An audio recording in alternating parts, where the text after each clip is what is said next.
Тоа што го зборувавме, тоа излезе дека е така и ако ги погледнеме и податоците за инфлацијата, баш вчера добивме од канцеларијата во парламентот последен извештај за инфлаторната ситуација, особено со храната, и податоците навистина покажуваат дека се оди нагоре, дека таа спирала за која што зборувавме за покачување постојано на цените на основните прехранбени производи ќе се случи и се случува. И еве имаме во март, тоа е посебна анализа која се прави во собранието. Во парламентарниот институт во собранието. Добро. И добиваме секој месец инфлаторен монитор кој што покажува дека цените на основните прехранбени производи навистина во март отишле нагоре. Еде да кажеме на месото, инфлацијата кај месото е 12,8%, кај лебот и житата 3,7%, кај овошјето 12,8%, кај млекото, сирењето и јајцата 8,1%, кај маслата и мастите 6,9%, кај безалкохолните пијалоци 14,6%, кај шеќерот и кондиторските производи 10,2%.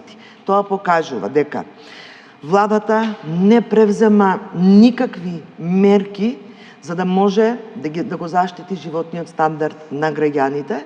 Тие анализи кои што се направени, со кои што излегува пред некој ден да кажа дека нема никакви, дека маржите самите трговци ги намалили и затоа нема притисок врз животниот стандард на граѓаните, навистина се небулоза и очигледно власта живее во некој друг свет во кој што не и обичниот граѓанин, сите ние останати, кои што секојдневно се соочуваме со повисоки цени во маркетите, односно послаба куповна моќ на граѓаните. Ги оставија граѓаните, најголем дел од граѓаните кои што живеат во државата се православни, кои што го слават Великден. Ги оставија граѓаните без никаква поддршка во очи на најголемиот христијански празник, каде што јагнешкото месо отиде 700 денари, маслото од над 100 денари, јајцата, табла јајца кои што се символ на Великден, отиде 309 денари и се зеленчукото, овошјето и се останато што треба да биде дел од трпезата која што е традиција за македонскиот народ. Ги оставија со празна трпеза, затоа што со овие примања, со таа минимална плата која што денес ја имаме од 26.000 денари, тешко дека некој граѓанин ќе може да има трпеза каква што сме навикнати наназад со годините да ги имаме.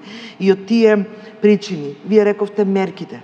2 мерки донесува владата во овие 50 денови колку што трае кризната состојба, односно војната во Иран. Мерка за намалување на ДДВ на дериватите од 18 на 10% и мерката за акцизите за намалување на акцизите на дериватите за 4 денари.